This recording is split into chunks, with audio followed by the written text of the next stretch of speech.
பப்பு பன்னீர் இருக்கு. அதை வச்சு ஏதாவது ஸ்பைசியா ட்ரை பண்ணுவோமா? ஸ்பைசினா அப்ப லஹோரி பன்னீர் செய்வோமா?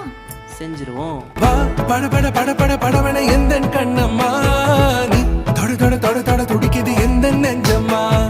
ஹே சிலு சிலு சிலு சிலு சிலுவன கொஞ்சம் செல்லம்மா, நான் சட சட சட சட மழை